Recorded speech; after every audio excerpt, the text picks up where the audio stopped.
Gente, eu quero fazer uma live com vocês, gravando a tela do meu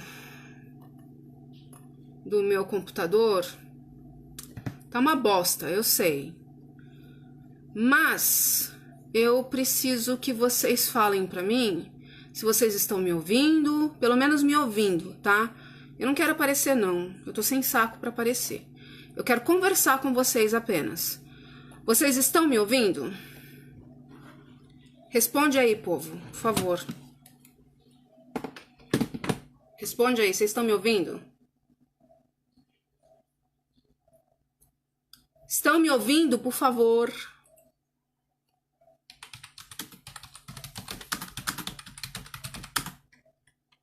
Ah, beleza, beleza. Então, vamos lá, então. Na verdade, eu ia gravar um vídeo falando e postar depois o vídeo e tal, mas eu vou fazer uma live assim, gravando a tela do computador. Não vai ficar boa a gravação, mas o que importa mesmo é que vocês estejam me ouvindo, tá? E de vez em quando eu vou vir aqui pra gente poder bater um papo, tá bom? Vamos lá, o povo tá chegando.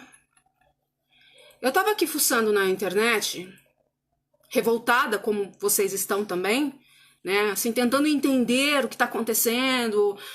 Enfim, entre brincadeiras ou não, que a gente brinca pra poder suavizar tudo que tá acontecendo no Brasil. Eu me deparei com esse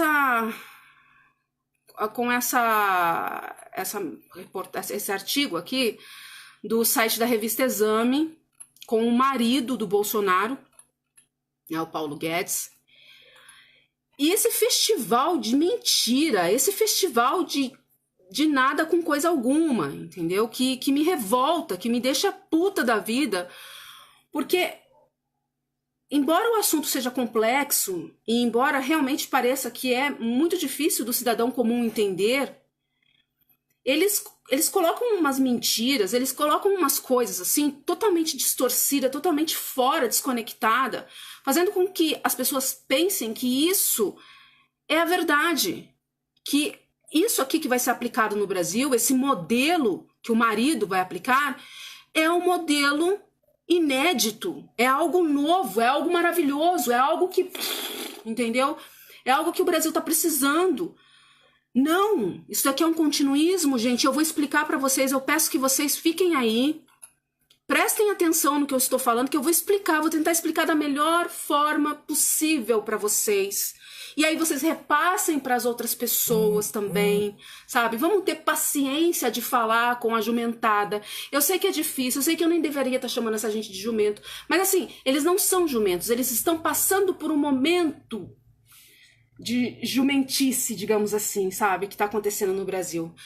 Mas a gente tem que explicar, a gente tem que ter paciência e explicar para essas pessoas o que tá acontecendo de fato, o que o Paulo Guedes representa, o futuro ministro da Fazenda, e o que o Bolsonaro representa, que eles não são nada novo, isso não é inédito, isso é a continuidade da nossa desgraça, entendeu? Eles colocam um discurso que, como o brasileiro, infelizmente, ele é despolitizado, ele não conhece política, ele não sabe se ele já não conhece a política e a própria história, imagine economia, imagine macroeconomia. Eu sei que é difícil, eu também demorei para aprender e tem coisas que eu ainda preciso estudar, pensar, refletir a respeito. Mas, graças a Deus, vamos lá, né? Graças a Deus, eu já consegui entender algumas coisas e eu gostaria muito de explicar para vocês. E se ficar muito difícil de entender, vocês peçam explicação de novo, que o que eu souber, entendeu? Eu falo para vocês, ok? Vamos lá, então. Por enquanto eu vou falar. Depois eu venho aqui e respondo para vocês as perguntas, a gente interage. Vamos lá, então. Brasil vai enterrar o modelo econômico social-democrata, diz Paulo Guedes. Esse modelo econômico corrompeu a política, subiram os impostos, subiram os juros, nos endividamos numa bola de neve. Ou seja, aqui ele faz uma ligação direta com o modelo social-democrata. Esse modelo social-democrata, assim, em linhas gerais, de uma forma bem genérica, é um modelo que é voltado mais para a intervenção do Estado na economia, que gera políticas públicas, né? seria o bem-estar social através de políticas públicas. Então, ou seja, para resumir, porque eu não vou falar sobre esse modelo, é só vocês pesquisarem na internet para conhecer mais, é um modelo de intervenção do Estado, que na verdade vai, né, enterrar o modelo social-democrata, vai ao encontro do neoliberalismo, que é a minimização do Estado. Muda, então o que eles falam? Eles não vão dizer neoliberalismo, porque o neoliberalismo já é um tipo de ideologia, entre aspas, ultrapassada, obsoleta, né, já recebeu críticas de vários economistas, é um modelo que está falido. Então eles utilizam assim, a gente vai enterrar o modelo social-democrata, porque supostamente é esse modelo que faz com que os impostos sejam tão altos, que os juros sejam altos e que o endividamento público seja tão alto. Isso é uma mentira. Isso é uma mentira, tá? Você, que é eleitor do Bolsonaro, entra aqui agora e pergunta para mim por que é mentira. Eu vou contar para você por que é mentira isso que o Paulo Guedes está dizendo. Vamos lá. Desculpa, eu vou ficar toda hora, tá? Porque eu tô um pouco gripada, alérgica. Normal. O governo do presidente eleito Jair Bolsonaro, ai, meu Deus do céu, eu nunca pensei que eu ouviria isso na minha vida. Mas tá. Ouviria de mim mesma. O governo do presidente eleito Jair Bolsonaro vai se concentrar em mudar o modelo econômico social-democrata no Brasil, mediante um programa acelerado de privatizações e controle do gasto público, anunciou o futuro ministro da Fazenda, Paulo Guedes. Então, assim, aqui, o que dá a entender? Opa, coisa nova. Vamos tirar esse modelo que eu já nem sei, eu não sei, né? O cidadão comum nem sabe o que é social-democrata. Vai sair isso e a minha vida vai melhorar porque ele vai aplicar um modelo novo. Aqui ele não usa neoliberalismo, porque o neoliberalismo já é aplicado no Brasil desde a década dos anos 90, né? Já está aplicado aqui há muito tempo. Política de privatização já é aplicada aqui desde sempre, né? Desde que foi aplicado o consenso de Washington no Brasil, política de privatização é uma praxis. Praticamente, e aconteceu também dentro do governo petista. Aconteceu também dentro do governo petista com concessões. Deixa eu ver se não caiu. Tá, beleza. Através de concessões. Que não é tão perniciosa quanto a privatização, mas também não é inócua. Também não é nacionalista, tá? Sair fazendo concessões aí em setores que não deveriam. Beleza. Então a gente sabe que privatizações é uma constante. Foi durante o governo do Fernando Henrique Cardoso, cuja Vale foi privatizada. E a Petrobras aí sofreu grande ameaça para ser privatizada. Petrobras essa que o Paulo Guedes já falou que vai privatizar sim. Você que votou no Bolsonaro, que está dizendo que o Bolsonaro é nacionalista, que o Bolsonaro não vai privatizar setor estratégico, o Paulo Guedes, que é quem manda nessa porra toda, porque o Bolsonaro não sabe absolutamente nada de política, o Paulo Guedes já falou que vai privatizar a Petrobras? Sim, senhor. Tá? Petrobras é petrolífera, é setor estratégico, é petróleo, ok? Então ele vai privatizar setor estratégico, sim. Para de ilusão, pelo amor de Deus, acorda. Acorda, a merda já foi feita porque o cara já foi eleito, mas dá tempo ainda da gente fazer uma pressão, fazer uma oposição brava aí e impedir que a Petrobras seja privatizada. Bom, voltando aqui então, né, a esse eufemismo que é utilizar, a gente vai acabar com o modelo social democrata e vai aplicar aí um modelo novo, novinho, em folha, sabe? Uma coisa maravilhosa, que esse gênio da escola de Chicago, esse gênio que é o marido do Bolsonaro, vai aplicar no Brasil. Coisa assim, nossa, é o diferentão. Não, não é. É uma coisa que já está sendo aplicada no Brasil, tá? E agora o que vai acontecer é que será aplicada de forma muito mais draconiana. Muito mais draconiana. Vamos lá, então. Aqui ele diz, entre aspas, O Brasil tem 30 anos de expansão de gastos públicos descontrolados. Esse modelo econômico corrompeu a política, subiram os impostos, subiram os juros, nos endividamos numa bola de neve, disse Guedes à imprensa no Rio de Janeiro. Ou seja, para o Paulo Guedes, são os gastos públicos, esses gastos públicos que para ele estão descontrolados, que faz com que os juros sejam altos, os impostos sejam altos, sem contrapartida, supostamente, e o endividamento público seja essa bola de neve. Como se realmente o endividamento público financiasse áreas sociais. E isso não é, gente. Não existe isso no Brasil. O endividamento público no Brasil não financia, de fato, áreas sociais. Essa demanda de impostos muito alta, que é uma demanda muito alta mesmo, a carga tributária no Brasil é alta e descompensada sem contrapartida, por causa do endividamento público, não está ligada a gastos sociais, a áreas sociais, está ligada à hiperfinanciarização deste endividamento público, que confere ao quê? Ao rentismo no Brasil. Ao rentismo, aos grandes, à burguesia, ao grande capital que vive de renda.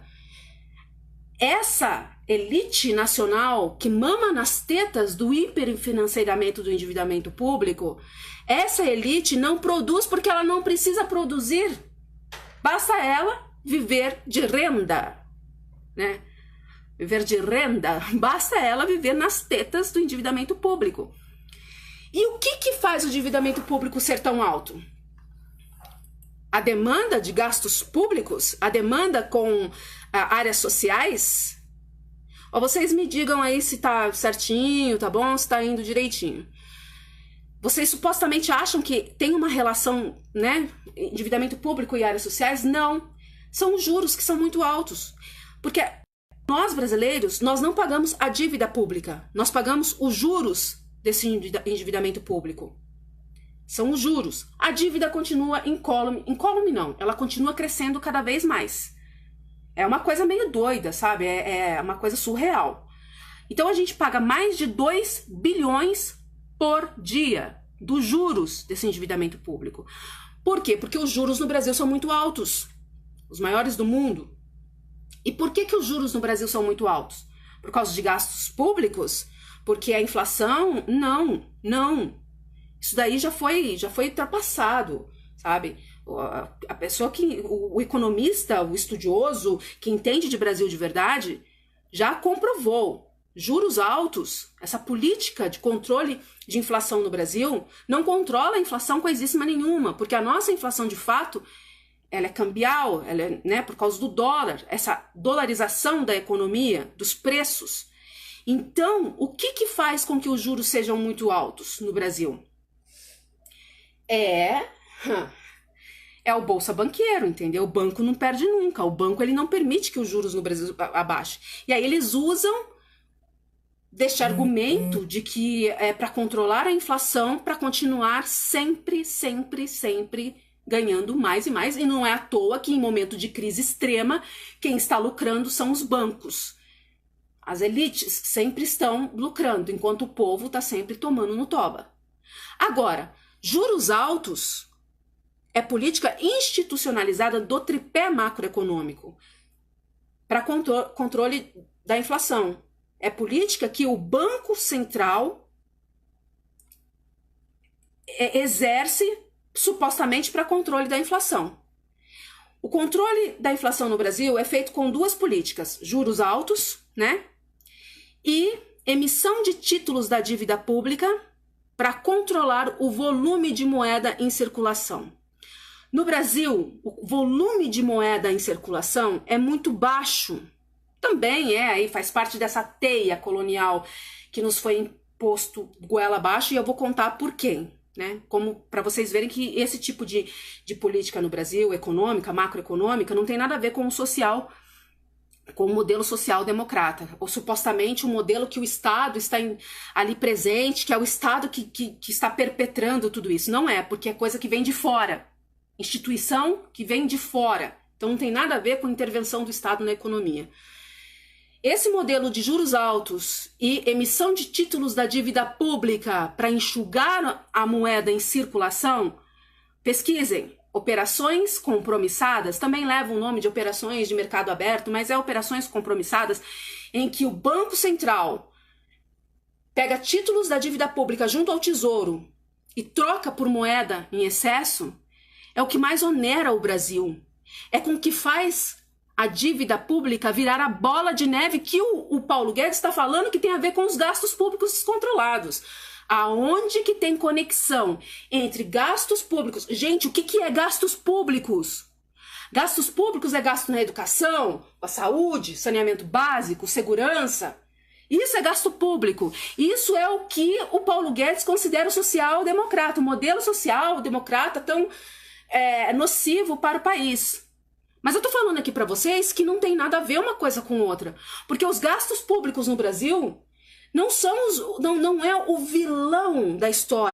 Não é ele quem faz com que a dívida pública aumente cada vez mais. Até porque a gente vive uma falência. A gente vive uma falência educacional. A gente vive uma falência na saúde. A gente vive falência do saneamento básico. Metade dos brasileiros não tem nem esgoto quase em casa. 35 milhões não tem nem água potável. E como que então se a gente estivesse vivendo aí um estado de bem-estar social maravilhoso, uma coisa de outro mundo, aí poderia falar, não, é algo maravilhoso, é algo que... Não é, sabe? É algo periclitante. O endividamento público está ligado com a hiperfinanceirização, com o rentismo no Brasil. E juros altos não tem nada a ver com gastos públicos, tem a ver com uma política que é aplicada no Brasil pelo tripé macroeconômico, que o Bolsonaro não sabe o que é o tripé macroeconômico, mas o marido sabe. O marido sabe e o marido tem certeza que esse marido bonito do Bolsonaro, esse marido lindo, aprendeu na escola de Chicago o que é tripé macroeconômico brasileiro. Não tem como, portanto, mudar impostos altos e política de juros no Brasil sem mudar, sem mexer no tripé macroeconômico.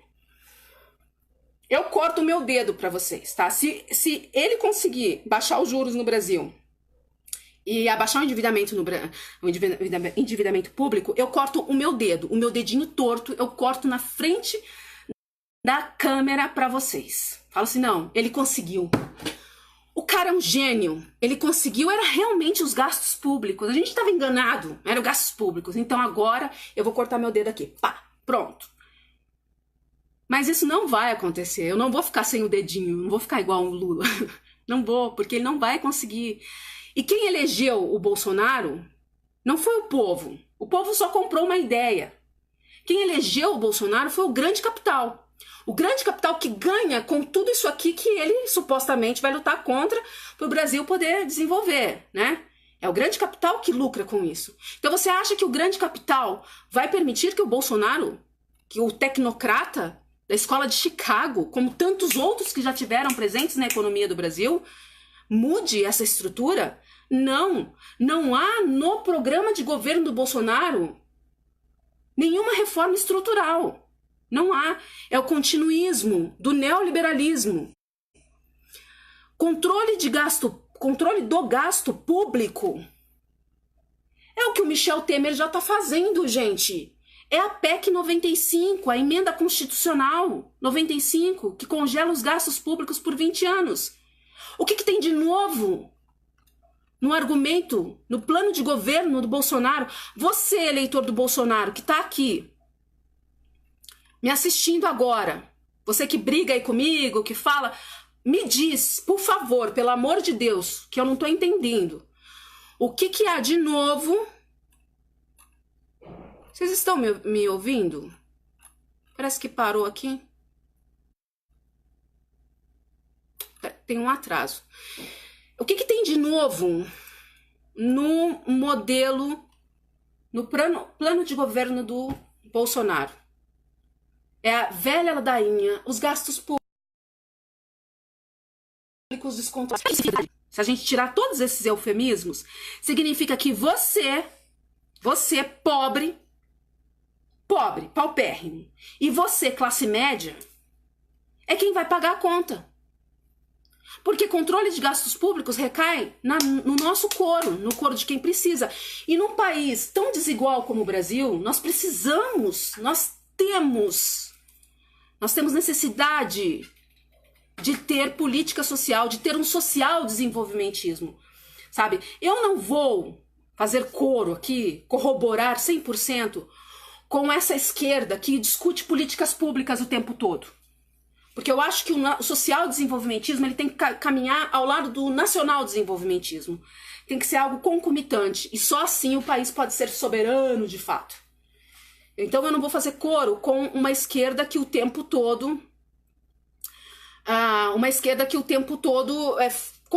discute políticas públicas. Mas a gente também não pode ir de 8 a 80. Nós precisamos de políticas públicas. O país é um país desigual, sabe? Os salários no Brasil não permitem que o trabalhador possa abrir mão de um social desenvolvimento. A gente possa pagar aí educação privada para os nossos filhos, pagar aí plano de saúde. Pô, gente, desce pra terra, porra. Eu vejo um pessoal que chega comemorando, que o Bolsonaro é presidente, que maravilha. Essa gente, eu tô falando de gente da minha família, tá? Gente da minha família. Eu tenho pena, eu gostaria que essas pessoas sentassem do meu lado e me ouvissem, mas não vão ouvir, porque a Cibele, quem é a Cibele? A Cibele não é ninguém. Mas essa gente tá comemorando o quê? Essa gente quando precisa de hospital, de verdade, eu não tô falando, deu um quartinho, vou lá no plano de saúde que a minha empresa paga pra mim, não. Se você tem um câncer, meu querido, você vai precisar do Sistema Único de Saúde, você vai precisar lá fazer quimioterapia lá. Se você tem uma doença de fato, você vai precisar. Nos Estados Unidos isso já é um caos. É um caos. A saúde pública nos Estados Unidos é um caos. E olha que nos Estados Unidos o padrão de vida é maior do que o nosso, tá? E lá já é um caos. Imagine aqui no Brasil. Essa classe média que tem uma merdinha aí, que dá uns peidinhos e borra a cueca e acha que faz parte do grande capital, acha que faz parte desses que o Bolsonaro dizia que ia privilegiar, que a minoria tem que se curvar à maioria. Cara, minoria não é em quantidade. Nós não estamos falando de minoria em quantidade. Aprenda isso. Minoria são aqueles que estão na parte mais frágil, socialmente falando. Você. Ou você é dono da van? Não é. Não é, com certeza. Ou você vai ter os privilégios dos empréstimos no BNDES. Não tem, filho. Você só se fode também. Então, meu bem, você que tá comemorando que o Bolsonaro ganhou, achando que você é a maioria e que a minoria é aquele pobre coitado que fica vendendo droga na esquina, que você quer morto, você vai se fuder legal. E é por isso que eu te chamo de jumento. Porque tudo isso aqui que o Paulo Guedes está falando é continuismo de um modelo neoliberal, de depreciar o Estado, de acabar com a presença do Estado na economia. Sabe o que o Estado significa?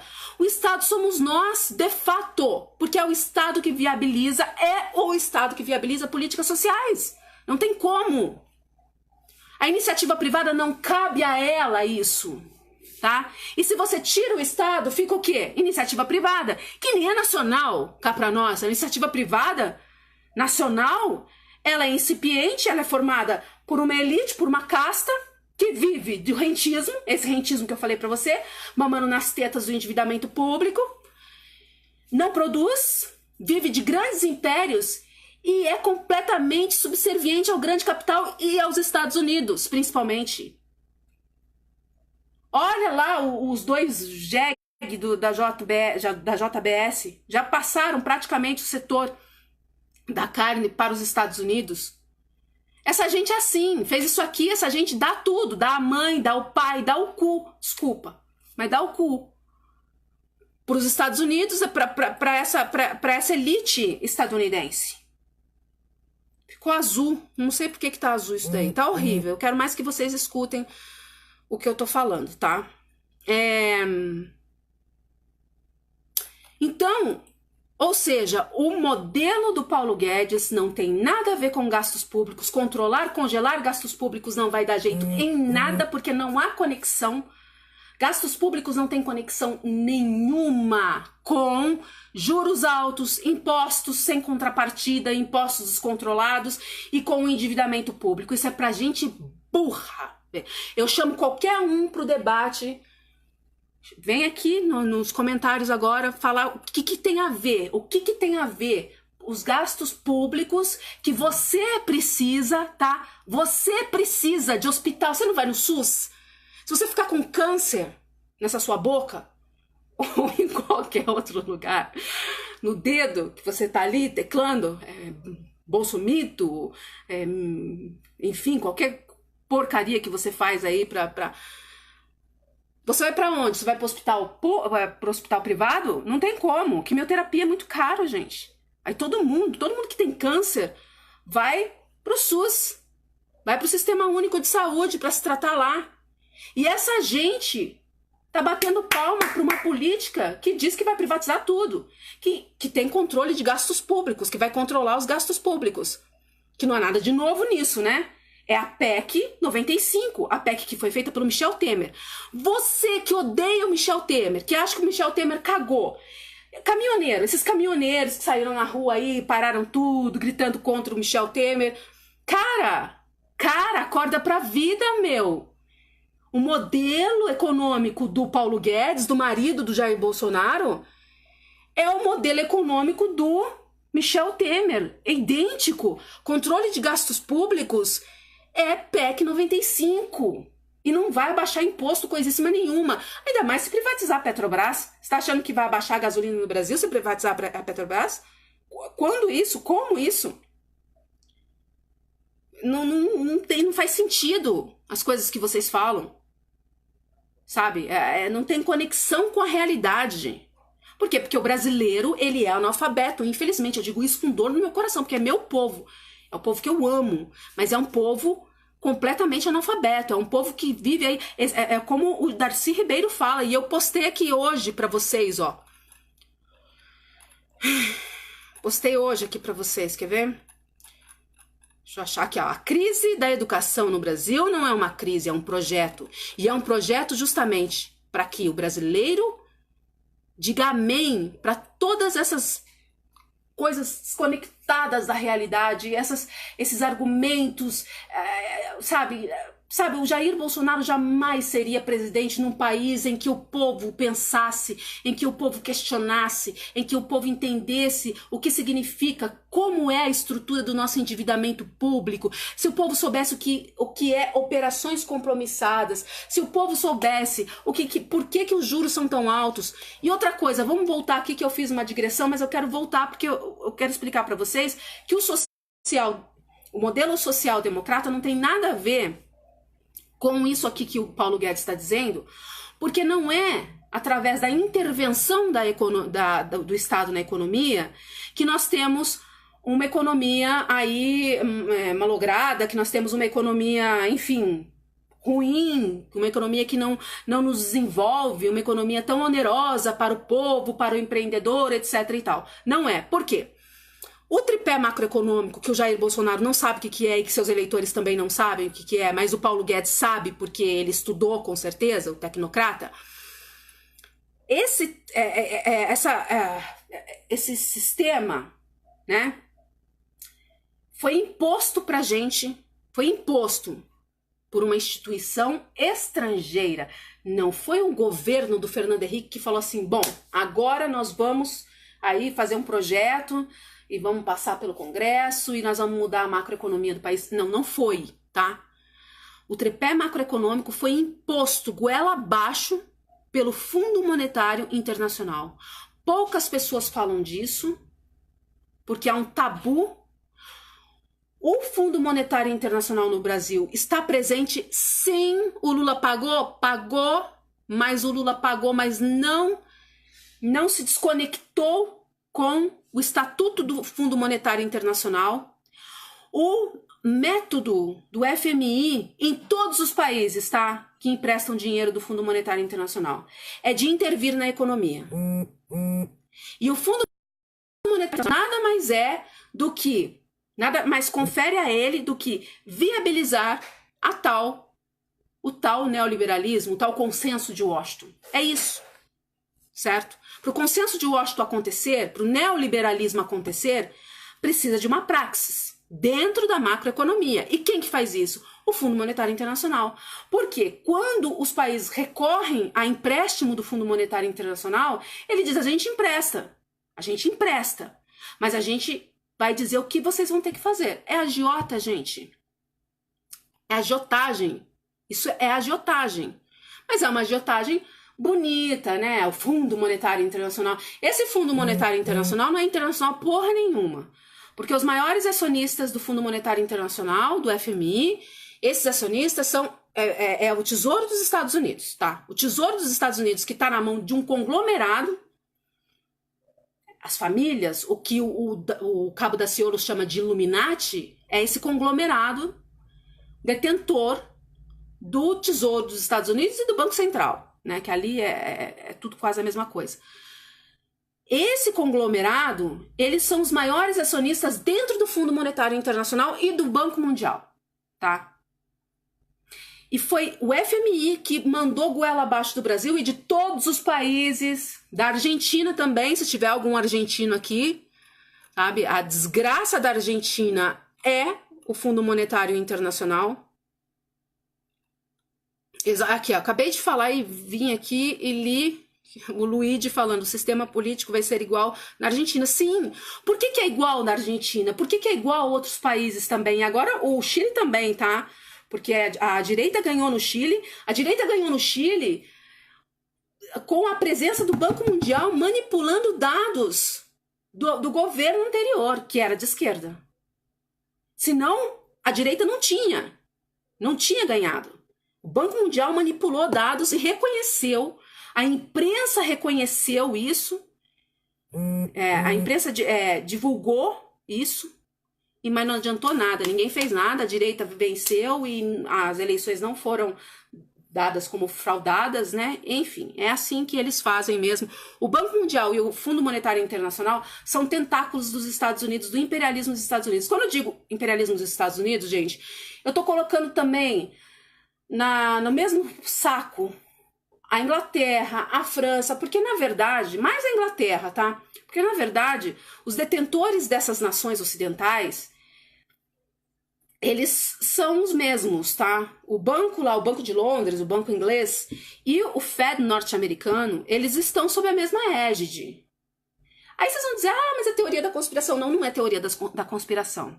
Primeiro, eles se apossaram do banco inglês através do que o FMI faz, tá? Empréstimo, a gente dá um empréstimo, mas vocês vão ter que dar alguma coisa em troca. No caso, quando foi oferecido empréstimo para a Inglaterra, quando a Inglaterra quando a dinastia de Hanover chegou ao poder e colocou a Inglaterra contra a França, a Inglaterra que com a dinastia Stuart era católica e com a dinastia Hanover se tornou protestante, colocou a Inglaterra contra a França, que era católica, ou seja, era uma guerra ali meio que religiosa.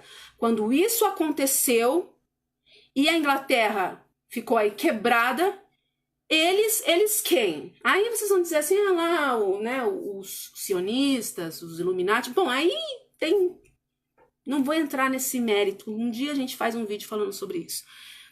Eles, através do mesmo mecanismo do Fundo Monetário Internacional, para você ver a coincidência, eles conseguiram se apossar do Banco da Inglaterra. E depois foram para os Estados Unidos em 1913 e se apossaram do Banco Central estadunidense. O FMI nada mais é do que um tentáculo deste poder que domina principalmente o Ocidente. Eu não sei se eles estão presentes na China, tá, gente? Eu não sei. Eu acho que não. Eu acho. É um achismo meu. Eu não posso dizer para vocês, a China tá incólume desse poder. Não sei. Eu creio que não, porque a China, ela é muito A China ela é muito hermética, né? A China ela é muito fechada, ela sempre foi. A gente vê aí os chineses, eles são muito reservados, eu não sei, tá? Um dia a gente entra numa discussão dessa, da China, de quem é a China no mundo hoje, mas eu acho que eles negociam com a China, mas não estão presentes na China. Se você acha que isso é teoria da conspiração, você vai lá e pesquise, porque não é teoria da conspiração, tá? Pesquisa quem são os donos do Fed norte-americano, estadunidense.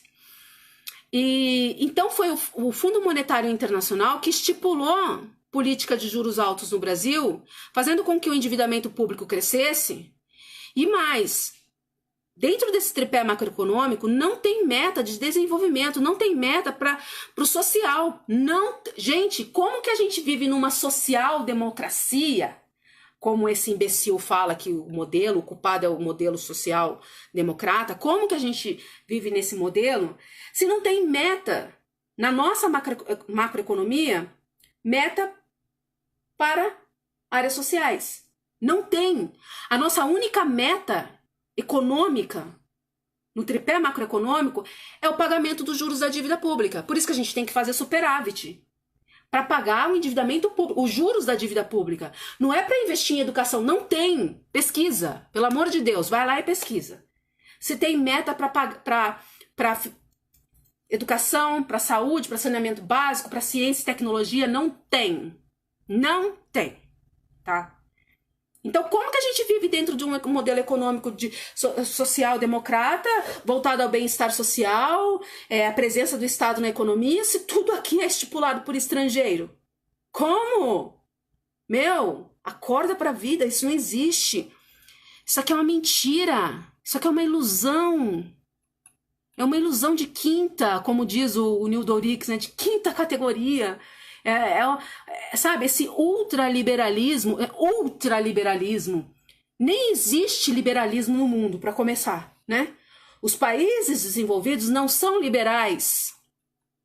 Os países desenvolvidos não são liberais.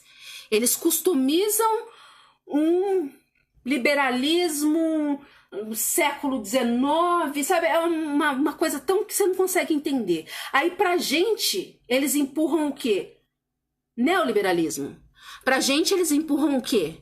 Um modelo de minimização do Estado, de presença do Estado, que o Paulo Guedes aqui apresenta como sendo a pica das galáxias de modelo econômico, de projeto novo, diferentão. A jumentaiada compra isso. A jumentaiada compra isso por quê? Porque eles não sabem, eles não conhecem, eles não sabem. Eles leem aqui a palavra assim, social-democrata. Ah, é comunismo, é socialismo. Ele vai acabar com o comunismo no Brasil. Por quê? Porque o país, o Estado, ele...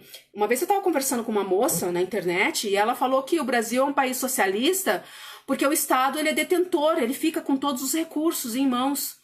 Quando, na verdade, o Estado colonial, porque nosso Estado não é um Estado nacional, é um Estado colonial, ele é um mero instrumento de repasse do recurso público, ou seja, nosso público é você, tá? Público, você, eu, todos nós, povo, dos nossos recursos, que é gerado através de receita, inclusive dos impostos, para o setor privado. Só que esse setor privado, meu irmão, não é o seu mercadinho, não, que você tem. Que você até consegue ter um carrinho, mais ou menos não, tem um carrinho, né? Para levar a criançada no parque, final de semana, consegue pagar umas continhas, sabe? A fazer uma viagem de vez em nunca, se endividar. Não, você não é o setor privado. Você é proleta também. Setor privado, nós estamos falando do setor privado dessas grandes corporações, principalmente estrangeiras, mas tem nacional também. Só que essas grandes corporações nacionais, elas estão sempre sob a égide, estão na sombra de conglomerados internacionais. Isso é o agronegócio no país. Aí você fala assim, mas no agronegócio tem empresas brasileiras? Sim, tem. Tem, mas são impérios. E não pode. Isso não é liberalismo. Liberalismo não apregoa, não comporta grandes impérios. Porque ele parte da premissa de competitividade, de meritocracia, de oportunidade para todos. Aí se você tem uma grande corporação, um grande império, nacional que seja, mas que existe, principalmente pelos interesses dos grandes impérios internacionais, essa corporocracia que a gente vive, como que nós vamos falar em competitividade? E um país que não dá oportunidade para todos, ele não se desenvolve. Ele não se desenvolve, tem que ter oportunidade para todo mundo.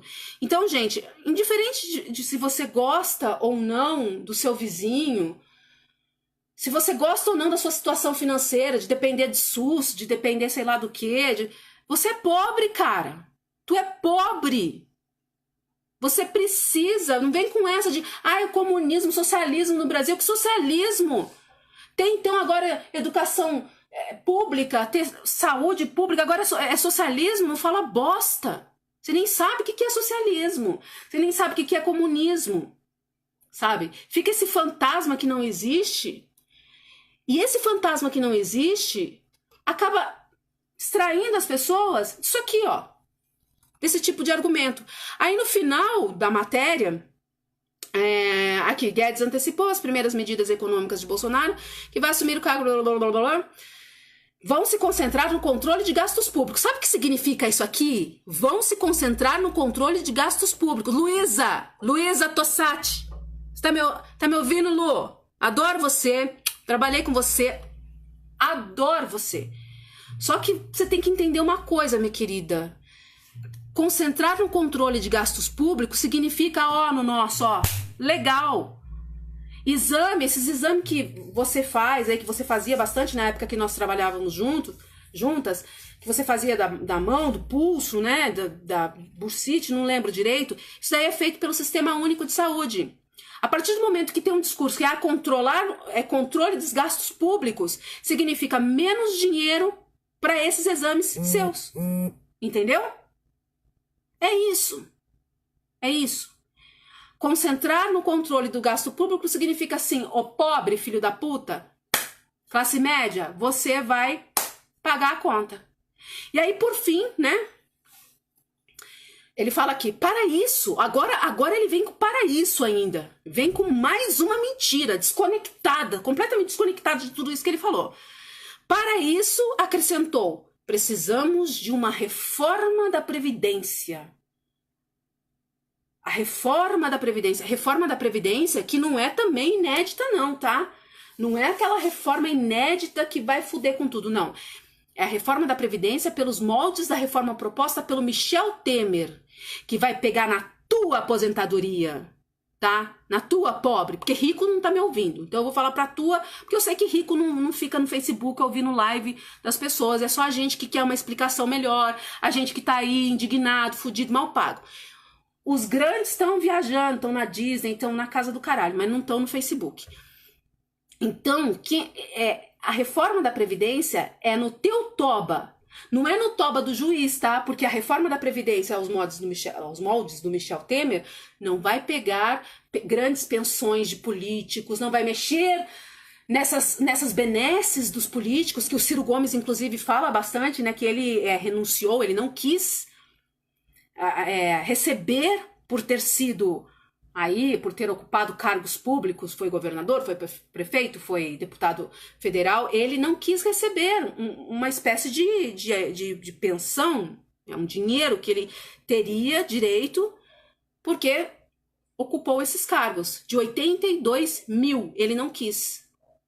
Esse tipo de coisa, eu vou chamar de coisa, porque é uma coisa, né, que acontece na nossa vida, porque atinge a gente, é nosso dinheiro, nosso, por isso que a gente não pode endeusar político, tá? É nosso dinheiro, é nosso dinheirinho sagrado. Não vai mudar na reforma da Previdência. Mas o Bolsonaro vai acabar com a mamata. Com a mamata de quem? Só se for com a mamata da tua aposentadoria de um salário mínimo, pobre. Não vai acabar com mamata nenhuma. Não vai. Bolsonaro não vai acabar com mamata de quem está mamando de verdade.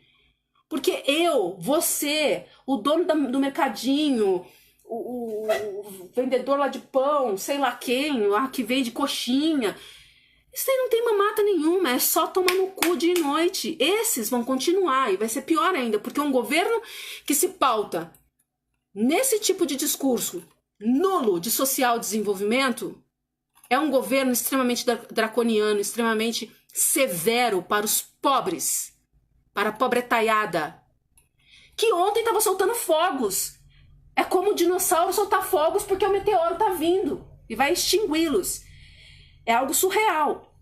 Eu xingo, sabe? Xingo de jumento, falo que o Bolsonaro vai desenvolver... A única coisa que o Bolsonaro vai desenvolver no país é o modelo asno desenvolvimentista, né, da liberal, do regime liberal jumentocrático. Eu falo tudo isso, às vezes, por uma espécie de catarse também. Não serve pra nada esse tipo de comédia que eu faço. Eu sei, gente. Eu sei que não serve pra nada. Eu faço vocês rir, eu rio também. Só que não serve pra nada. Eu digo isso, mas eu digo isso com dor no coração. Porque essa gente é vítima. Sabe? Eles são vítimas da própria ignorância. A escola educou. O PT educou essa gente, essa geração, essa juventude que o Flávio, meu amigo Flávio, né, me ajudou aí nesse termo. A juventude. O PT deu educação, colocou na escola, reformou professores que ensinassem para essa gente o que é economia, o que é um modelo social-democrata, o que é uma intervenção do Estado na economia. Por que nós somos subdesenvolvidos? Ensinou pelo menos a teoria lá do subdesenvolvimento, teoria marxista da dependência e subdesenvolvimento, porque estão falando que, nossa, a escola é doutrina, né? Doutrina marxista, comunista, tudo que tem isso. O povo não sabe nem o que é isso. Se houvesse doutrina marxista dentro das escolas, o povo saberia da teoria da dependência. Isso seria a glória de Jesus Cristo edificada na terra, no Brasil. Mas não sabe. Não sabe de nada. Então é um povo vítima da própria ignorância. E esse fascismo que é estipulado, que é colocado no Brasil, eu já venho interagir com vocês. Espera aí. Deixa eu só... Ô, Caio, pega um copo d'água pra mãe, por favor. E esqueci até o que eu tava falando. O que eu tava falando mesmo, gente? Ah, tá, o fascismo. Vocês, os petistas, né, esquerda, e quase todo mundo é uníssono, que a gente vê, escuta isso, sabe, na internet, que é o fascismo, ele é fascista. E aí o Nildo Ourix falou umas coisas, o professor Nildo Ourix. Não concordo com tudo que ele diz, não, porque ele é um marxista muito ortodoxo, e não dá para concordar com a ortodoxia marxista. Até porque ela é colonial também, ela vem de fora. Mas o Nildo Ourix fala umas coisas muito interessantes, e ele arregaçou, assim, escrachou uma verdade, que eu já vinha falando, mas timidamente, né? Aí quando você vê que uma pessoa também pensa como você fala assim, opa, então não tô tão errado assim. O Bolsonaro, ele não vai instituir no Brasil o fascismo, a ditadura fascista, embora ele seja um proto-fascista. Embora ele seja um preconceituoso, mas esse preconceito do Bolsonaro é mais da ignorância dele, sabe? Muitas pessoas, muito cidadão comum pensa igualzinho a ele, por isso que vota nele. Porque esse fascismo, na verdade, é ignorância. É um povo que não foi educado. É um povo ignorante. É um povo ignorante. Você pode ver que o Paulo Guedes, o marido, ele já não tem esse posicionamento truculento do Bolsonaro e do vice do Bolsonaro. Ele já tem um posicionamento, mas não, esse tipo de argumento aqui, tecnocrático, as pessoas... Ninguém chama o Paulo Guedes de fascista, você não vê. Ele é um cara esclarecido. O fascismo, ele aparece, assim, esse fascismo senso comum, que todo mundo é fascista, ele aparece na cara de quem? Na boca de quem? Na boca do ignorante, do chucro. É o chucro que tá com som? O cara me falou que tá sem som. Bom, aparece na boca dessa gente, do ignorante. Não aparece na boca do estudado. Aparece, né? Mas ele consegue camuflar. Ele consegue escolher as palavras. Ele consegue fazer um eufemismo. Ele rebusca a coisa para dizer. O Bolsonaro é um jumento que fala. Então, não é que o fascismo vai ser instaurado no Brasil. Não vai. Os Estados Unidos não querem isso. A China não quer isso. Essa gente ganha muito com a democracia. Uma democracia em que o povo é estupidificado, é um povo burro, é um povo que não sabe do que se trata uma política econômica, um plano de governo desse daí do Paulo Guedes. A pessoa lê isso, ela fala assim, vai ser bom, né? Porque a privatização, bom, a palavra privatização já pro brasileiro comum já é uma coisa maravilhosa, porque já enfiou na cabeça do brasileiro que estatal é coisa ruim, que a estatal é um núcleo de corrupção, como se não houvesse corrupção também no setor privado, e há também muita corrupção. Se há corrupção no setor público, é só trocar as pessoas, os corruptos. A corrupção, ela está nas pessoas, ela não está na estatal, ela não está na matéria, ela está nas pessoas. Então a gente troca essas pessoas. Os governos, supostamente, eles são trocados, né?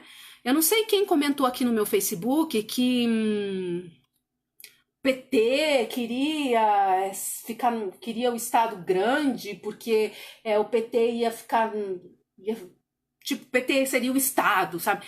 Isso não existe, gente. O PT perdeu a eleição. Fala bosta, entendeu? O PT não é o Estado. O governo não é o Estado. O governo, ele está, né, a partir do momento que você tem um presidente, um suposto líder da nação, vamos dizer que o país é um país soberano, que o presidente realmente pode, né, ele pode ali articular com o Congresso, porque é o presidente que executa, o Congresso não executa, né, mas precisa de uma harmonia para as coisas acontecerem, certo? Vamos dizer que a gente vive num país soberano e que as coisas acontecem nesse país soberano e que há soberania financeira, porque sem soberania financeira, soberania política é uma ilusão, já dizia lá, né? Então, você tem um presidente que ele é o líder da nação. Ele não é o Estado. Ele não é o Estado. Ele é chefe de Estado. Ele não é o Estado. O Estado, no fundo mesmo, o Estado Nacional, somos nós. Nós somos o Estado, essa instituição, nós somos parte desta instituição também. A partir do momento que você apregoa, que você defende minimização do Estado, você está, ao mesmo tempo, automaticamente se minimizando também. Mas é a iniciativa privada. Tá, mas a iniciativa privada, a sua participação nessa iniciativa privada que a gente tem aí, né, que manda na economia, a corporocracia, os grandes impérios, nesse modelo liberal doente, neoliberal, o liberalismo não existe. Você é ninguém. Você é ninguém nesse modelo. Portanto, gente, nós somos o Estado. Se a gente vai e endossa um argumento de minimização do Estado, o que a gente está endossando também? Controle do gasto público. E o que isso significa de verdade? De verdade, o que controle de gastos públicos significa? Significa você vai pagar a conta. Menos hospital, menos escola, menos policiais na rua. Mas o Bolsonaro vai melhorar a segurança, nós vamos ter segurança com o Bolsonaro. Porque o Bolsonaro vai liberar o porte de arma? É por isso? Larga a mão de ser burro. Não existe isso. Não existe. Precisa ter polícia, precisa ter segurança. Precisa acabar com o crime organizado. Ter um modelo para se acabar com o crime organizado. Porque o nosso problema não é esse pobre coitado, que muitas vezes é um pobre coitado mesmo, sabe? Muitas vezes que cresce na rua e vai vender droga na esquina. O problema não é ele.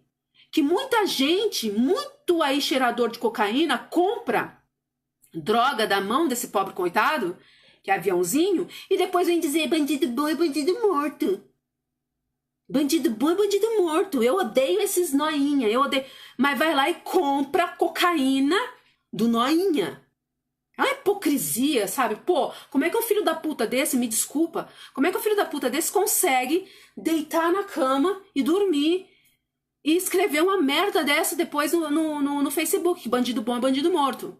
Segurança, gente, quem realmente viabiliza a segurança nesse país, em qualquer país, a segurança cabe ao Estado.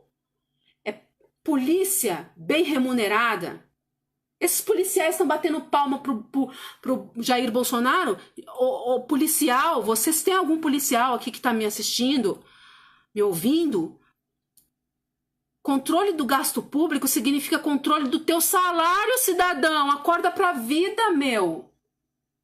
É menos policial na rua, é policial ganhando menos. A mesma coisa, professor. O que professor tá batendo palma pro Bolsonaro?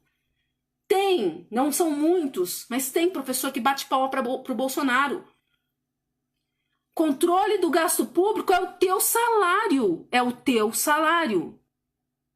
Sem contar que em São Paulo, que é a nata, né? Aqui em São Paulo é a nata da jumentocracia. A capital da jumentocracia não é Brasília, é São Paulo. Tanto que, né, os paulistas elegeram o Dória. O Dória. O peru murcho. A nata da jumentocracia tá aqui.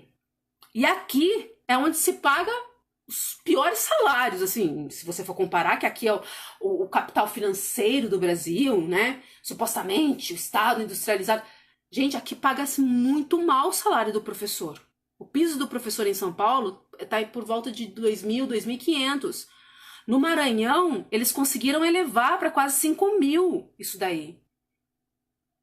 No Maranhão e no Ceará do Ciro Gomes também. O professor ganha muito melhor. Tem que se investir em educação. A base da revolução, a base do conhecimento, a base da liberdade é a educação. Então, quando o Darcy Ribeiro falava que é um projeto, esse projeto, ele engloba o quê? Ele engloba tudo. Ele engloba principalmente falir áreas sociais. Porque área social falida significa povo falido. Significa cranco no tecido social. Ah, mas nós vamos acabar com o modelo social-democrata, nós vamos acabar com o socialismo no Brasil, nós vamos acabar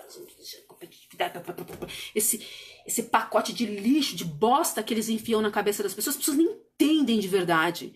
São poucos. E eu não estou falando de analfabeto que não terminou o ensino médio. Eu estou falando de gente que fez faculdade e não sabe o que isso significa. Não sabe. Gente que fez aí administração. Não sabe. Eu já conversei com pessoas formadas e não sabe nada de economia brasileira. Porque isso não é ensinado. O profissional no Brasil, ele não é ensinado a participar, não colocam nesse profissional a responsabilidade. Vou falar por volta de 1 hora com vocês, tá? 42 minutos, não vou falar mais que isso, não.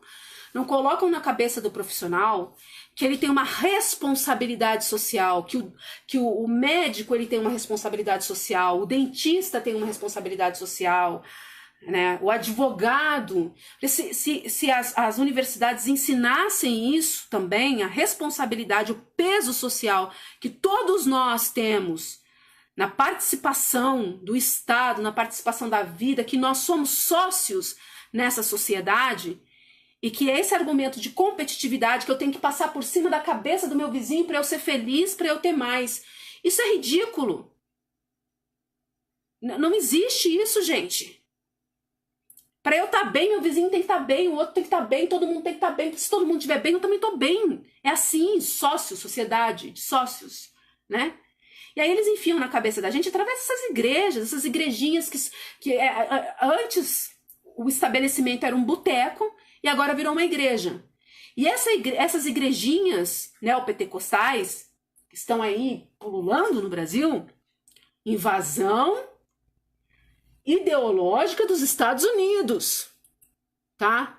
Não pensa você que essas igrejinhas de bairro, que aparentemente tem um pastorzinho analfabeto gritando, uma cantora desafinada e uma guitarrinha funheque, não pensa você que essa igrejinha tá livre da ideologia que vem de fora. Não, não tá. O que é apregoado lá vem de fora. Sem o pastor saber, sem a cantora saber, sem os fiéis saberem, essa ideologia vem de fora também. A ideologia da prosperidade. Conversa com o seu vizinho que vai nessas igrejinhas aí. Ou que vai na Universal, ou que vai, sei lá, naquela igreja do Valdomiro, qualquer igreja, neopentecostal ou pentecostal. Pergunta o que ele pede de verdade para Deus. Paz? Harmonia no lar? Não, ele vai pedir prosperidade financeira. Esse tipo de teologia da prosperidade é coisa que vem de fora. É coisa que vem desse pentecostalismo estadunidense, gente. E bota na cabeça do povo que social, que é aquilo que Jesus apregoou, entendeu? A harmonia, a igualdade entre as pessoas. Isso daí é coisa de comunista. Isso é... O que comunismo tem a ver? Isso não é... O comunismo é outra coisa, pô. Comunismo é outra coisa. Comunismo é modo de produção. Comunismo não tem nada a ver com isso. Isso aí nem mesmo é socialismo. Num país como o Brasil precisa sim ter política pública.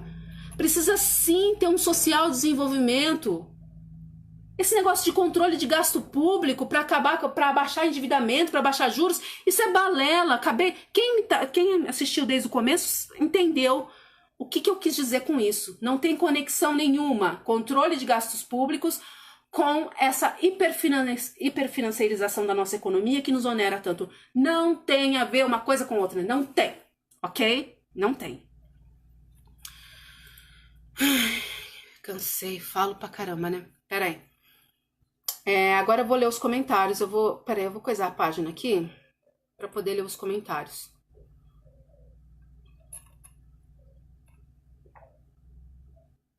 Mas não aparece. Como é que eu faço para ler os outros comentários, gente? Eu não sei mexer nesse esquema aqui. Eu não sei mexer. Vocês vão ter que perguntar tudo de novo para mim.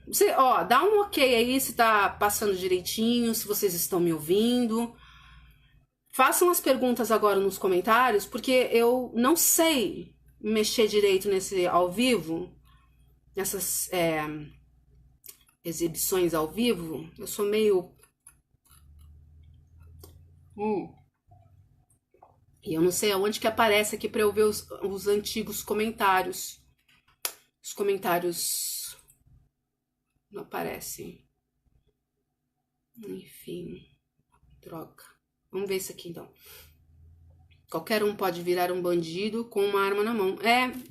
Bernadette, qualquer um pode virar um assassino com uma arma na mão. Sabe por quê? Porque a gente com uma arma na mão, a gente... é reflexo. É algo assim, se você se sente ameaçado, você vai reagir. E gente despreparada. Ou vão preparar todo mundo. Mas até policial, às vezes, faz merda com arma na mão, que supostamente é preparado.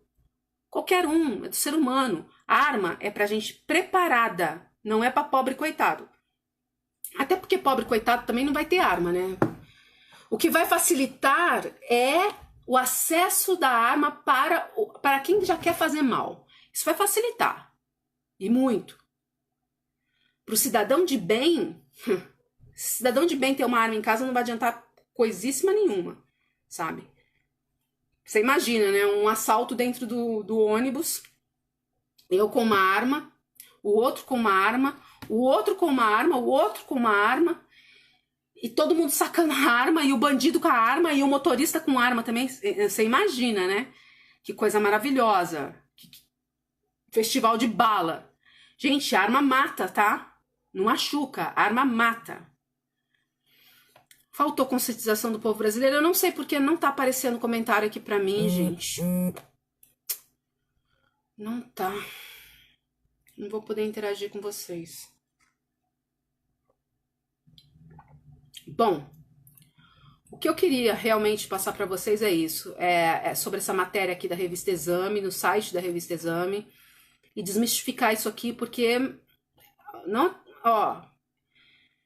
Eu, assim... Na minha humilde percepção da vida e nos meus humildes estudos, eu não sou doutora em nada, eu não sou formada em nada, eu realmente sou uma questionadora, eu sou uma pensadora. Agora travou tudo aqui.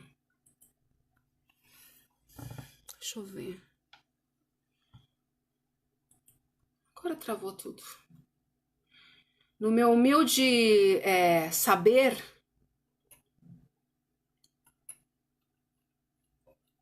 eu descobri que isso aqui é uma grande balela, que isso aqui não existe, é feito de eufemismos, de sofismas e de mentira, mentira mesmo, para o povo acreditar e falar, nossa, que maravilhoso, mas isso aqui é só um continuismo do neoliberalismo, de uma política que já é aplicada no Brasil há muito tempo e que, na verdade, é o grande protagonista da nossa desgraça. Não tem nada a ver com gastos públicos. Gastos públicos, gente, significa ter o dinheiro, significa as nossas áreas sociais, que a gente tanto precisa, significa o SUS, significa o postinho de saúde, que a tua filha vai lá e passa o teu filho, significa menos médicos, significa menos policiais, significa menos escola, significa menos professores dentro da sala de aula e professores, péssimos professores, menos universidade, privatização de universidades, privatização do nosso ensino, privatização da nossa vida. E aí tem até ameaça de privatização da nossa água. Imagina, a água que nem é considerada uma commodity. Você imagina, a gente tem que pagar pela água que se paga pela gasolina. É inviável isso. Então, esse argumento de privatização... Bom, agora apareceu aqui uns comentários para mim, deixa eu ver. Alberto Valentim, como você acha que vai ser a relação da China e Rússia com esse governo? Vai ser... Olha, na minha opinião, o Bolsonaro ele tá com um problemão na mão, porque como ele falou aí pro seu eleitorado burro, que tem medo do comunismo, que a China pintou a China de diabo, o que acontece? Esse eleitorado, ele não quer relações com a China, porque a China é a personificação do comunismo no Brasil. Só que quem tem dinheiro para comprar é a China. Tá? Os conglomerados ocidentais não têm a grana que os chineses têm para comprar estatal, para investir no país. E a China ela tem um modus operandi de investir em infraestrutura. Eu não sei se vocês já ouviram falar da Transoceânica, que a China quer construir aqui no Brasil, uma ferrovia que vai ligar o centro-oeste do país, passando e chegando até o Peru, passando pelo Peru, inclusive, para suas necessidades, para sua demanda de grãos, na verdade, né? Mas a China quer investir em ferrovia. Se a gente tivesse aí um governo capcioso, de um estadista de verdade, ele ia aproveitar isso. Se eu fosse a presidente desse país, eu não iria descartar esse tipo de investimento chinês nem fudendo. Infraestrutura para construir ferrovia... Ah, mas Cibele, é para escoamento de grãos, é para a demanda deles, é para mandar lá para fora. Tá, mas vamos conversar, vamos fazer igual o Getúlio Vargas fez. O Getúlio Vargas precisava de grana, precisava de investimento dos Estados Unidos para industrializar o país. E o que ele fez? Ele negociou até o fim. E os Estados Unidos não queriam emprestar esse dinheiro para o Getúlio Vargas para industrializar o país. Getúlio Vargas foi até o fim articulando e não entrou na guerra, levou até o fim, e muitos da esquerda até dizem que ele tinha alguma afinidade ideológica com o eixo, mas porque ele estava articulando com os Estados Unidos para não entrar na guerra, para poder conseguir o financiamento, o dinheiro dos Estados Unidos para industrializar o país.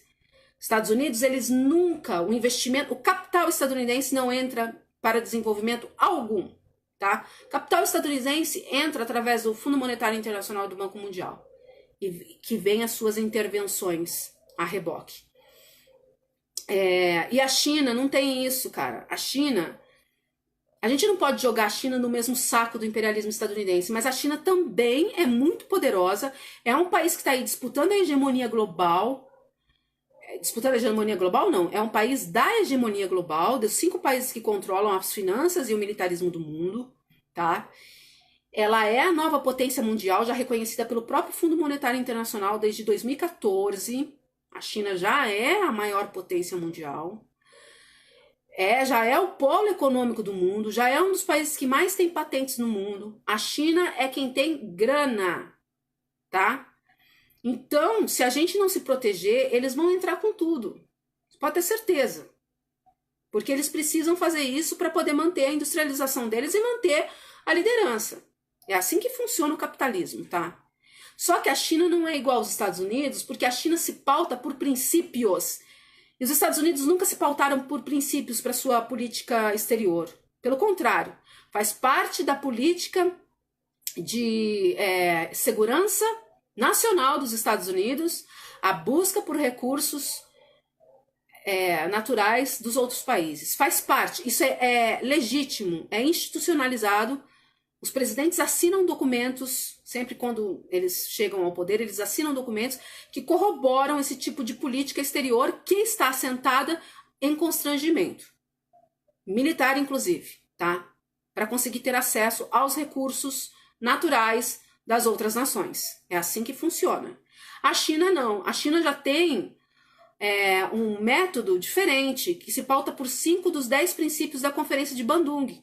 Conferência de 1955, que a China participou, que era uma conferência que reclamava que as nações imperialistas, principalmente o Império Britânico, que tinha ali, o Império Britânico e o Império Estadunidense também, né, que já estava ali na iminência do seu imperialismo, que elas restituíssem essas nações que foram exploradas. A China fazia parte desses países. Por quê? Porque a China foi fodida pelo Império Britânico, vocês sabem, né? A Guerra do Ópio, etc. e tal. O Japão também fazia parte desses países. O Japão, que foi um país imperialista. Mas o Japão também fez parte da Conferência de Bandung. E da Conferência de Bandung saiu o movimento dos países não alinhados. Esses países, que a China também fazia parte, eram os países que reclamavam um não alinhamento aos dois polos que sempre existiu, né? Que existe, inclusive, ainda. Que é esse polo, o polo da União Soviética, na época era o polo da União Soviética, e o polo estadunidense, meio que um representava o comunismo, digamos assim, e o outro o capitalismo. Então, essas nações, elas não queriam estar sob a égide desses dois países, queriam ter a sua soberania. O único país que participou, o único país latino que participou do movimento dos países não alinhados foi Cuba, tá? O Brasil não participou. Essa conferência foi em 1955 e dessa conferência saíram 10 princípios de interatividade com os outros países, que os países deveriam se relacionar, justamente para um não explorar o outro. A China se compromete com os países latinos, principalmente, em 5 desses princípios, que é respeito à autodeterminação dos povos, respeito à economia. Bom, isso, gente, é palavra, tá? É palavra. Eu não posso considerar que isso seja um documento oficial, mas é tipo uma palavra. Eu dou minha palavra, é um princípio que eu vou me relacionar assim com as nações. E a China, o capital chinês, ele entra de uma forma diferente nos países, tá? Ele não vem com essa estrutura do Fundo Monetário Internacional, que fala assim, ó, eu te dou, mas você tem que mexer na sua macroeconomia, porque a macroeconomia é o core do país.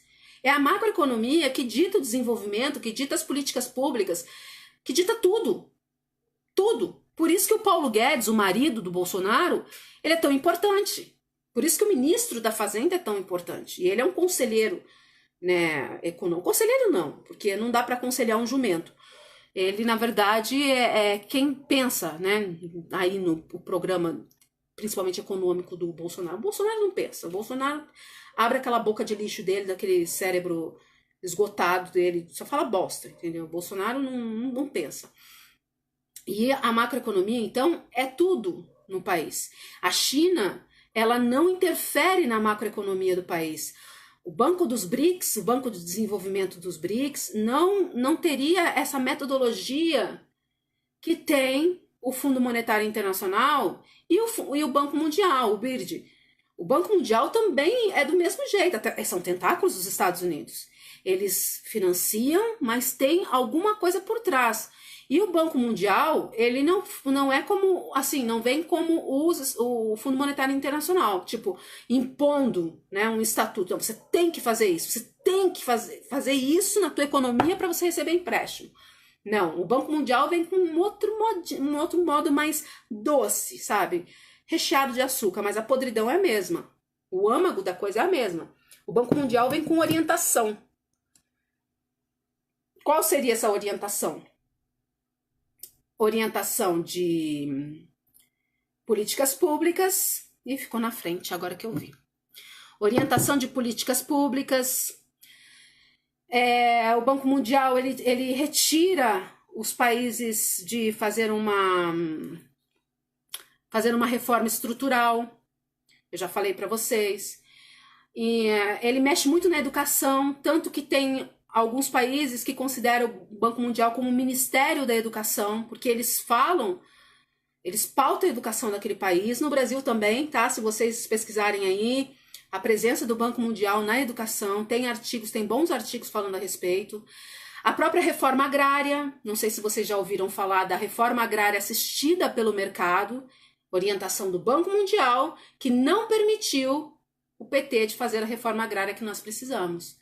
É aquela política de assentamentos continuista da política de assentamentos do Fernando Henrique Cardoso. Então, só para responder a pergunta lá do rapaz que eu esqueci o nome, a China, então, não tem isso, sabe? A China não tem... a gente não pode jogar no mesmo saco. Agora, é perigoso você deixar um país que é a potência mundial, que está esfaimado, o país está esfaimado, o país é demandante de recursos, o país precisa de recursos também, embora a China tenha alguns recursos no seu solo, no seu espaço continental, ela também precisa muito. A China é a que mais compra ferro do Brasil, porque a indústria automobilística chinesa está crescendo muito, né? E eles também têm uma reserva muito grande de ferro, uma das maiores do mundo, mas eles precisam muito, a demanda é muito grande. Tem que tomar cuidado, gente. Tem que tomar cuidado. Nós, como nacionalistas, a gente não pode simplesmente privilegiar, não, agora eu quero a China e não quero, igual os marxistas. Os marxistas preferem a China. Sempre. Eu já tive altos debates com marxistas que dizem, não, a China é maravilhosa, a China não é. A gente tem que preferir o Brasil. A gente tem que...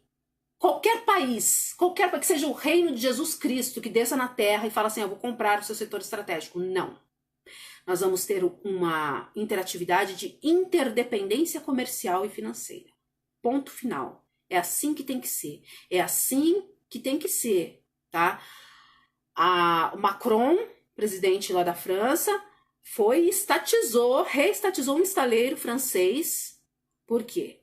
Porque a China queria comprar, porque os chineses queriam comprar.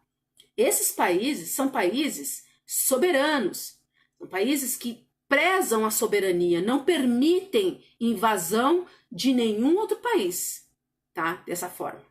Por quê? Porque sabe que se a partir do momento que você perde o seu setor estratégico, você começa a vender o seu patrimônio, você perde gestão econômica. Não há gestão econômica, o governo não tem gestão econômica se não tiver estatais, tá?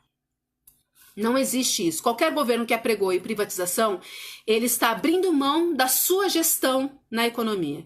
Minimização do Estado significa minimização do governo, do líder.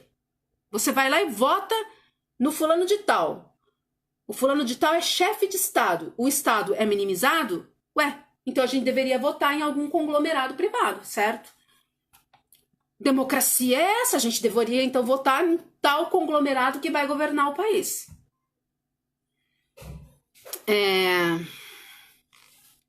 O Coiso não gosta... Esse negócio do Coiso não gostar da China, não gostar da Rússia, na verdade, é só pra jumentaiada. A jumentada que tem muito medo do comunismo, né? Porque o Olavo de Carvalho, esses grandes intelectuais maravilhosos, colocaram na cabeça da jumentada que o comunismo é o inimigo da nação, que o comunismo é tanto que o comunismo fora de São Paulo, que o Fidel Castro, entendeu? Colocou isso na cabeça do povo. Então, na verdade, o Bolsonaro ele só vende um argumento que é o que o povo quer ouvir. Isso é política, gente. Eu fui candidata a deputada federal, péssima, entendeu? Fui uma péssima candidata, porque eu não consigo falar as coisas que as pessoas querem ouvir. Eu não consigo fazer programa eleitoral igual todo mundo faz, lendo, eu não consigo fazer vídeo. Eu sou assim, do jeito que vocês me conhecem. Então foi uma bosta, sabe? Foi uma bosta do ponto de vista de votos, mas eu gostei muito porque eu me mantive fiel. Vocês podem pegar meus vídeos durante a minha campanha. Eles estão, assim, completamente harmônicos ao meu ativismo. Agora eu voltei pro meu ativismo de novo, graças a Deus, né? Não preciso mais pedir voto para ninguém. Não sei se vou me candidatar de novo. Mas a política ela é feita de ilusão. A pessoa ou é um candidato que ele é comprado, que ele é financiado por grandes empresários. Você pode ver que quase todos os deputados eleitos, se vocês pesquisaram, e é uma coisa que eu digo para vocês, pesquisem na próxima campanha quem financia essa gente, esses candidatos, eles foram financiados por grandes ricaços. Grandes ricaços. Eu não vou ficar aqui batendo na menina lá na Sandy de Harvard, não vou, porque né, os ciristas não gostam, é a queridinha deles, e vai dizer, você tá com inveja. Eu não tenho inveja dessa gente, não. Eu tenho inveja de mulher magra, entendeu? Se é magra, esguia, eu tenho inveja. Mas por que você formou em Harvard? Porque é rica? Porque é isso? Eu não tenho inveja, não, tá? Não tenho. Não gostaria de ter me formado em Harvard. Eu gosto dessa minha cabeça livre para pensar. Sabe, eu gosto de ser essa escritora fracassada. Eu gosto. Eu queria ter um pouquinho mais de dinheiro, mas como eu não tenho, então... Mas eu gosto de ser assim. Não é inveja. Eu até admiro a garota. Mas ela foi instrumentalizada, ela foi treinada pelo Renova BR, cara. Isso é fato. Isso é fato. Ok? Ela foi treinada pelo Renova BR, que tem aí Abílio Diniz, Armínio Fraga, Luciano Huck... Sem contar aquele Lerman, sei lá como é que fala o nome desse bilionário, que é um dos homens mais ricos do Brasil, que padrinhou a menina. Porque eles gostam desse discurso meritocrático. O discurso da meritocracia, ele vai ao encontro disso aqui, ó, que o Paulo Guedes está falando.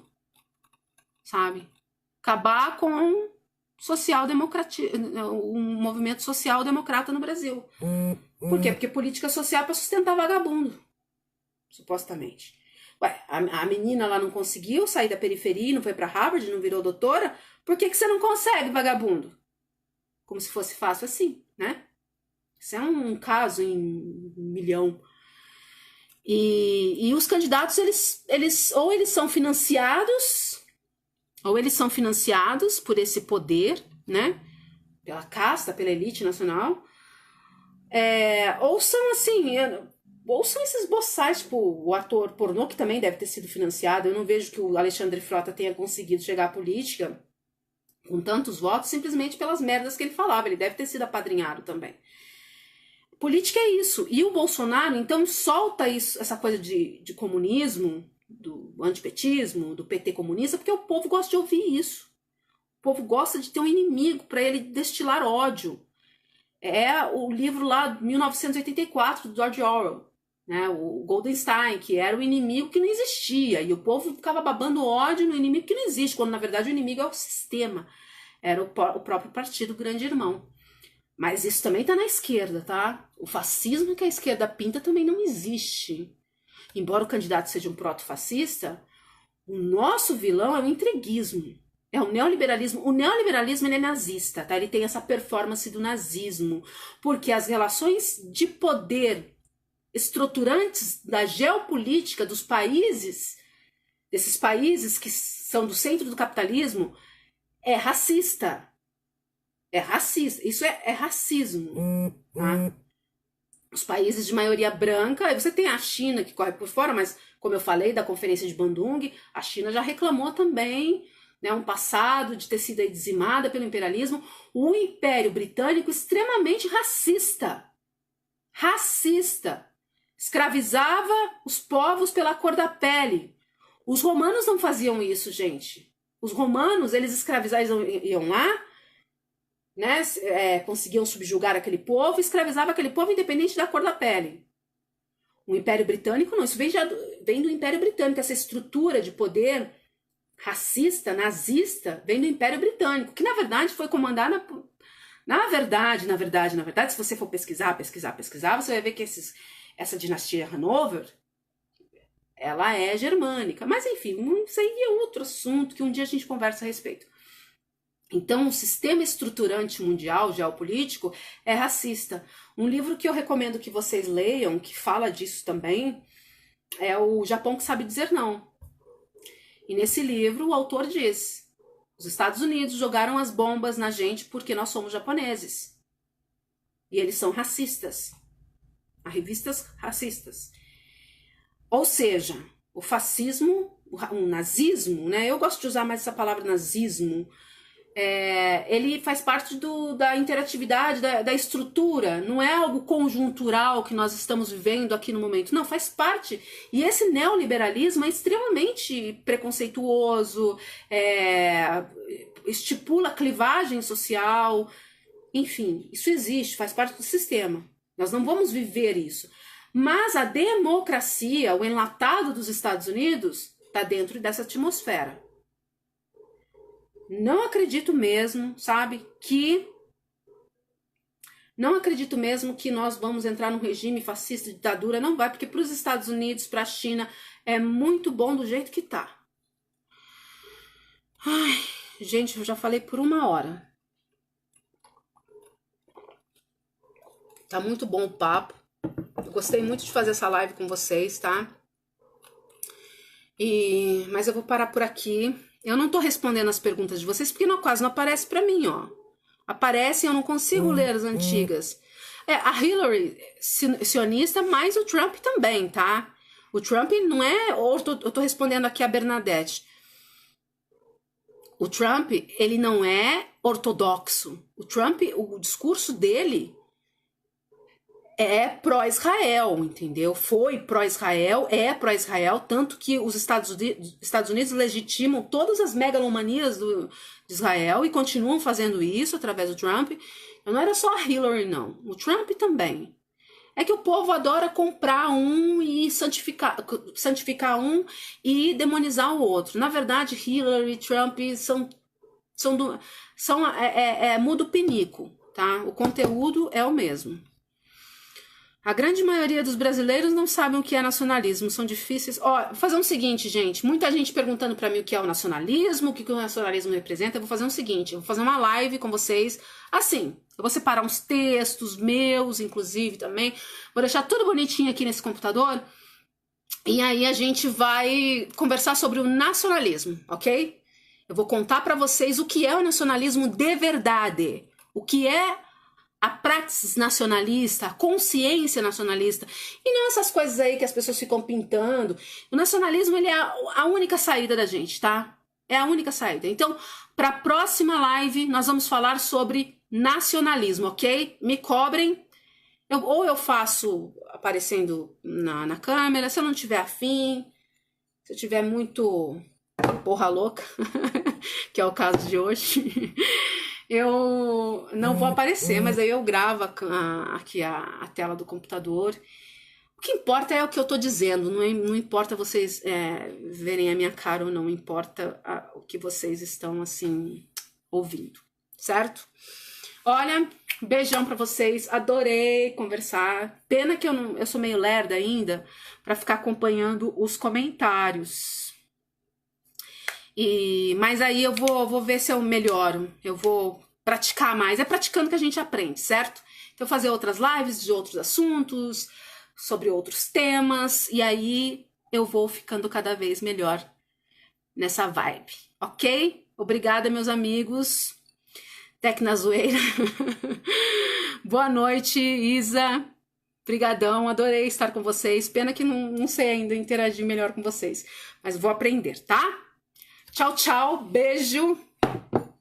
Beijo da doida. Agora eu tenho que aprender, eu tenho que ver aqui como é que faz pra interromper isso aqui. Pera aí, aqui.